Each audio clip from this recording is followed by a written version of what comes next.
자, 오늘 제목은 예수님과 동행하기입니다. 자, 오늘 본문에는 동방박사가 나오는데요. 자, 이들은 유대인들이 아니고 이방 사람들입니다. 예전에 포로기 시대 때에 유대인 포로가 많이 거주했던 바벨론 지역에 천문학과 점성학에 해박한 지식을 지닌 제사장 또는 왕족 등 존귀한 자들이다라고 말을 합니다.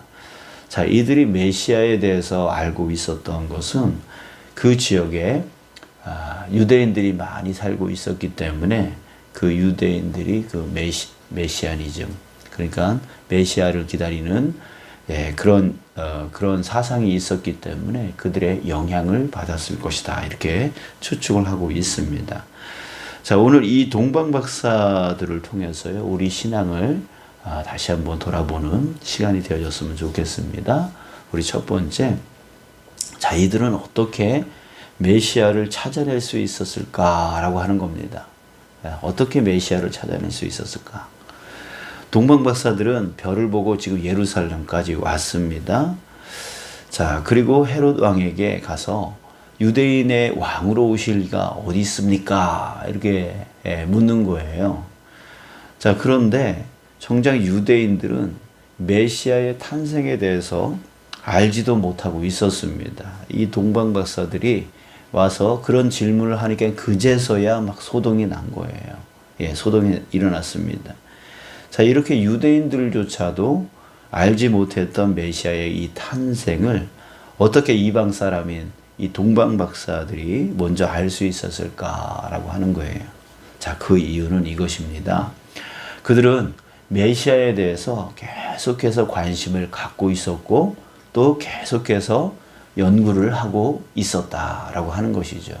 계속해서 관심과 연구를 하고 있었기 때문에 찾을 수 있었다라고 하는 겁니다. 신명기 4장 29절에 모세가 이렇게 말했습니다. 그러나 내가 거기서 내 하나님 여호와를 찾게 되리니 만일 마음을 다하고 뜻을 다하여 그를 찾으면 만나리라. 마음을 다하고 뜻을 다하여 그를 찾으면 하나님을 만날 것이다, 이렇게 말하고 있어요. 이 말씀처럼 찾는 자가 찾을 수 있는 겁니다. 당시 왕은 헤롯이었는데요. 이 사람은 정통 유대인이 아니라 에서의 후손인 이두메 사람이었습니다.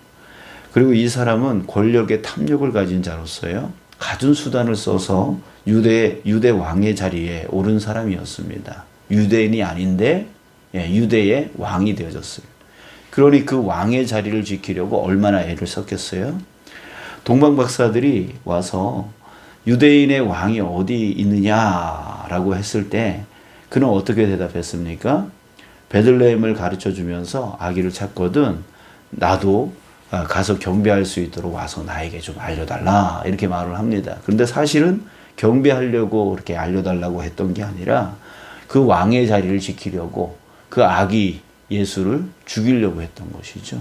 그런데 오늘 본문에서도 말했지만 하나님이 그 꿈에 그 길로 가지 말아라, 그 헤롯에게 가지 말아라, 이렇게 해서 딴 길로 해서 가지요.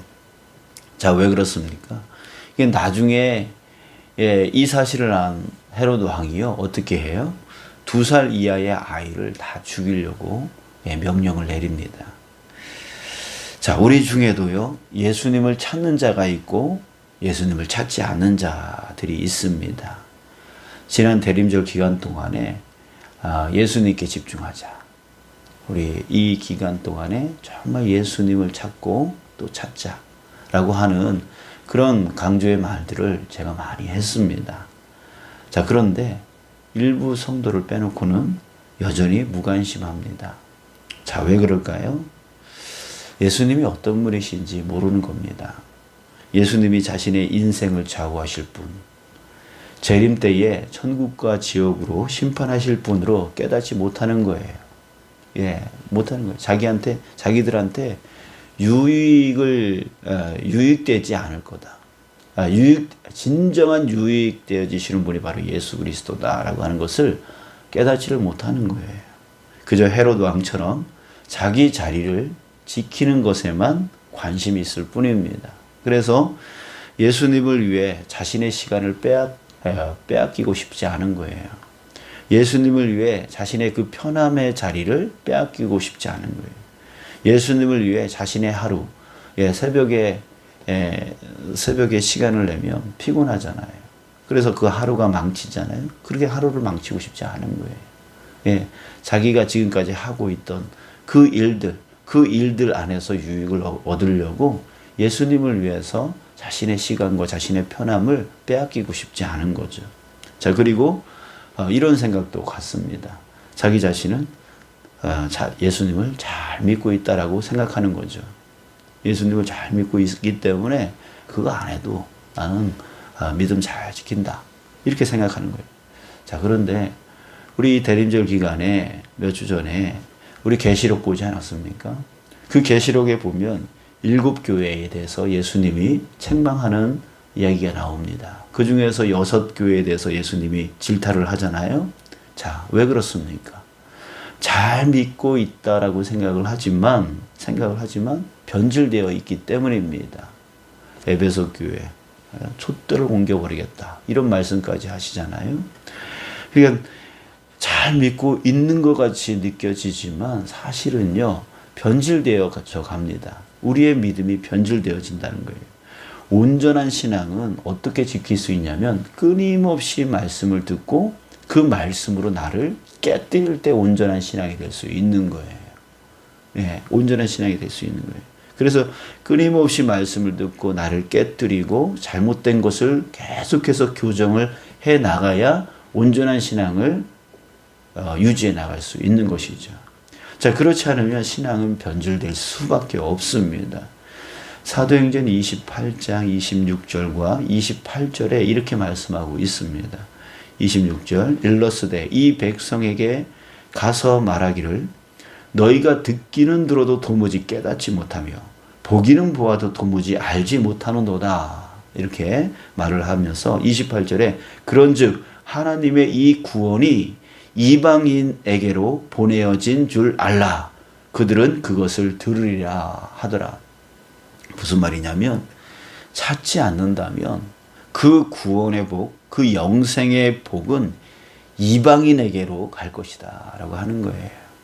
결국 예수님을 찾기 위해서 자신의 자리를 내려놓는 사람이 자신의 자리를 내려놓고 예수님을 찾는 사람이 예수님을 찾고 영생의 복, 구원의 복을 누리게 되어질 것이다. 얻게 되어질 것이다. 라고 말씀하고 있는 겁니다. 여러분, 동방박사들을 한번 보세요. 메시아를 찾기 위해서 그들은 존귀한 자들이었습니다. 왕족 또는 좀 제사장들이었습니다. 아주 권력과 권세를 가지고 있는 사람들이었어요. 근데 메시아를 찾기 위해서요. 그 먼 데에서 지금 여기 이스라엘까지 그 광야길을 거쳐오는 거예요. 자신들의 그 편함의 자리, 자신들의 그 권세의 자리를 내려놓고 그 고생을 하면서 메시아를 찾기 위해서 여기까지 이 이스라엘 땅까지 왔던 거예요. 그러니까 메시아를 찾을 수 있었던 거예요.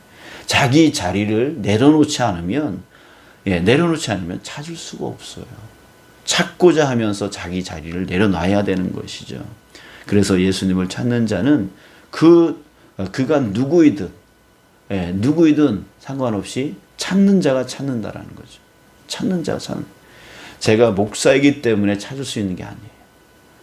여러분들이 장로이기 때문에, 권사이기 때문에, 집사이기 때문에 찾는 게 아니에요. 찾고자 하는 자가 찾는 거죠. 찾고자 자기의 편함의 자리를 내려놓는 자, 기도의 자리로 나아갈 수 있는 자, 말씀의 자리로 나아갈 수 있는 자, 그런 자가 바로 예수님을 찾고 예수님의 구원과 그 영생의 복을 누려나갈 수 있는 자 되어짐을 여러분 우리가 깨닫기를 주님의 이름으로 축원합니다. 그래서 주님을 찾기 위해서 자신의 편함의 자리를 내려놓을 수 있는 결단이 있으셔야 됩니다. 자, 이래서 우리 마태복음 19장 30절에 이 말씀이 있죠. 먼저 된 자가 나중되고 나중된 자가 먼저 될 자가 많다라고 하는 그 말씀을 예수님이 하셨어요. 여러분들 우리 나중되어지는 자 되지 않기를 바랍니다. 그래서 끊임없이 주님을 또 찾고 또 찾고 혹이라도 내가 예수님을 놓치는 그런 삶을 살고 있지 않나.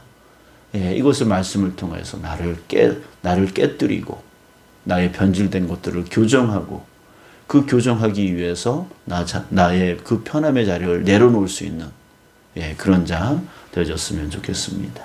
자, 두 번째로 생각해 볼 것은 또 이 동방박사들은 왜 베들레헴이 아닌 예루살렘 성으로 먼저 갔을까라고 하는 겁니다.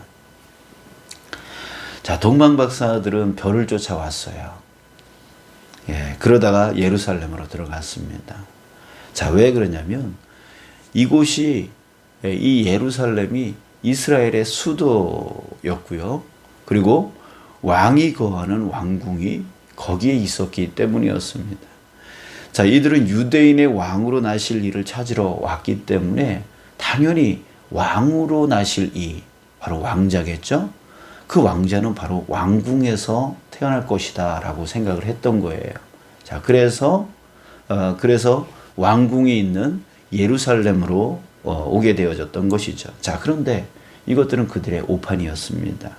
그때 그들은 별을 놓쳐버렸어요. 여기 있겠다라고 생각해서 자기들의 그 생각을 갖고 왕궁으로 왔더니만 그동안 별을 쫓아왔는데 그 별을 놓쳐버렸어요. 길을 잃어버렸다라고 하는 것이죠. 자, 나중에서야 베들레헴으로 가봐라 라고 헤롯 왕이 그 간사함 가운데 친절하게 가르쳐 주는 것으로 인해서 베들레헴으로 갈 수 있었는데요. 그 베들레헴으로 가려고 딱 마음 먹으니까 그때 뭘 발견했냐면 그 별을 또 발견하게 되었어요. 10절에 보면은요, 오늘 본문 10절에 보면 그들이 별을 보고 매우 크게 기뻐하더라. 그 잃어버렸던 별을 다시 찾았기 때문에 그들이 기뻐하였더라 라고 한 것이죠. 자, 여기서 우리의 신앙을 생각해 봤으면 좋겠습니다. 우리도 동방박사와 같이 잘못 판단하면서 신앙생활을 하고 있지 않은지, 이것을 우리가 생각해 봐야 됩니다. 동방박사들이 생각하기를 당연히 왕으로 오실 자니까 왕궁에서 태어나겠지, 이런 생각을 갖는 거죠. 그런 것처럼 우리도 예수님을 믿으면 이 땅에서 부자가 되고 성공하는 삶을 살겠지, 이런 생각을 하고 있을지 모른다는 거죠. 많은 신앙인들이 이런 잘못된 신앙관으로 인해서 기복주의 신앙에 빠집니다. 그리고 가난하게 사는 성도들, 그리고 사업에 실패한 성도들에게 야, 너 믿음이 없어서 그렇지, 너 기도를 하지 않으니까 그렇지 라고 그런 사람들을 실패한 사람으로 비난을 하고 자신의 그 부와 성공을 자랑을 합니다. 왜 그래요? 왜 그렇죠? 바로 여기에 있는 거예요. 예수님을 믿으면 성공하고 예수님을 믿으면 부자가 되고 이런 식으로 생각을 하기 때문에, 이런 신앙관을 갖고 살기 때문에 그렇게 사람들에게 또 아픔을 주는 말들을 하는 거죠. 여러분, 솔직히 말하면 그런 자들은 예수님을 잘 믿는 게 아니라 오히려 예수님을 잃어버리는 거죠. 바로 동방박사들이 별을 쫓아오다가 별을 잃어버렸던 것처럼, 이런 신앙인들은 예수님을 잘 믿는 것 같이 보이지만 오히려 예수님을 잃어버린 자들입니다. 예수님은 말씀하셨습니다. 마태복음 11장 29절에 나는 마음이 온유하고 겸손하니 라고 말씀하셨습니다. 예수님이 그 안에 거하시는 자, 어떤 자입니까? 바로 예수님의 성품을 갖고 있는 자입니다. 바로 온유와 겸손한 그 모습을 갖고 있는 자가 바로 예수님이 거하는 자예요. 예수님이 함께하는 자예요. 예수님을 잃어버리지 않는 자예요. 동방박사는 깨달았습니다. 메시아는 높은 자리로 오신 분이 아니라 낮은 자리로 오셨다. 그것을 깨달았어요. 그래서 베들레헴으로 가서 마구간에 누워있는 그 아기를 보면서 그 허름하고 정말 이 사람들은 어떤 사람이라고요? 높은 직책에 있는 제사장급 왕족들이었다라고 했어요. 그랬을 때 그 더러운 마구간에서 태어난 그 아기를 보고 어떻게 생각했겠어요? 야, 왕으로 오실 자가 뭐 이런 데서 태어나는 거야? 경배하지 않았을 거예요. 우리가 헛수고했다라고 하면서 다시 되돌아갔을 거예요. 그런데 그 왕궁으로 가서 거기에서 태어나지 않은 그것을 보면서, 그리고 그 별을 잃어버린 것을 통해서 이들은 깨달았던 것이죠. 아, 메시아. 그는 높은 자리로 오신 분이 아니라 가장 낮은 자리로 오셔서 정말 마음이 가난하고 또 상함받고 억눌리고 그 두려움에 묶여 사는 사람들, 그런 사람들에게 온유와 겸손으로 다가와 주셔서 그들에게 자유를 주시고 그 상처를 싸매어 주시는 분, 그런 분이 바로 메시아이구나라고 하는 것을 깨달았기 때문에 그들은 마구간에 놓여 있는 그 예수, 아기 예수 앞에서 경배하면서 가지고 온 그 보물을 드렸던 그 모습을 보여주고 있습니다. 여러분들, 우리는 주님 나와 동행하여 주시옵소서라고 하는 기도를 합니다. 자, 주님이 나와 동행하시는 것을 어떻게 알 수 있을까요? 그것은 주님이 가시는 길을 나도 따라갈 때 동행하는 것을 알 수 있습니다. 예수님이 어떤 길로 가세요? 바로 마음과 육신이 가난한 자, 그리고 상처 가운데 있는 자, 억눌리고 두려움 가운데 있고 걱정 가운데 있는 자, 그런 자들에게 마음을 향하고 돕는 손길로 함께하는 그 자리에 바로 예수님이 계시는 거예요. 예수님이 계시는 거예요. 여러분들, 우리 예수님과 동행하는 저와 여러분들 되시길 축복합니다. 항상 예수님을 찾는 자 되기를 바랍니다. 그리고 예수님을 찾기 위해서 나의 자리를 기꺼이 내려놓을 수 있는 자. 예수님이 말씀하셨잖아요. 나를 따라오려거든 자기를 부인하고 자기 십자가를 져야 된다라고 말씀하고 있습니다. 그래야 우리는 예수님을 만날 수 있고 예수님을 놓치지 않습니다. 그리고 또 높은 자리, 예수님은 높은 자리에 있는 게 아니라 낮은 자리에서 상한 자, 억눌린 자, 두려움으로 묶인 자, 심령이 가난한 자, 그들을 섬기고 계시다라고 하는 거예요. 그럴 때 우리도 항상 마음을 낮춰서 그런 겉모습으로 떵떵거리며 살아가는, 겉모습으로 그렇게 부자로 성공한 사람으로 살아가는 그런 사람들을 쫓아가는 것이 아니라 정말 세상에 있는 모든 사람 중에 정말 상하지 않은 자가 없고 억눌리지 않은 자가 없고 두려움 가운데 있지 않은 자가 없어요. 그런 자들의 마음을 알아주고 그런 자들을 섬기고 격려해주고 칭찬해주고, 그래서 그들을 다시금 일으켜 세워주면서 예수님께로 인도하는 그 길을 우리가 갈 때에 바로 우리는 예수님과 함께 동행할 수 있는 거예요. 예수님을 잃어버리지 않는 삶을 살아갈 수 있게 되어지는 것이죠. 자, 이제 우리 눈을 높은 데서 낮은 데로 내리길 원합니다. 그리고 내 주변에 그런 자가 있지 않나. 겉으로는 떵떵거리면서 살지만 그 마음이 가난한 자 있지 않나. 그리고 육신적으로 가난하기 때문에 또 마음이 상한 자가 있지 않나. 우리 차별을 두지 않고 그 가난한 자들, 영적으로, 육적으로, 심령으로, 마음으로 가난한 자가 있지 않나 보면서 그들을 어떻게 말로 돕고 어떻게 행동으로 돕고 그렇게 살 것인가. 우리가 그렇게 살아갈 때에 우리는 예수님을 놓치지 않고 살아가게 되어질 것을 믿습니다. 기도하겠습니다.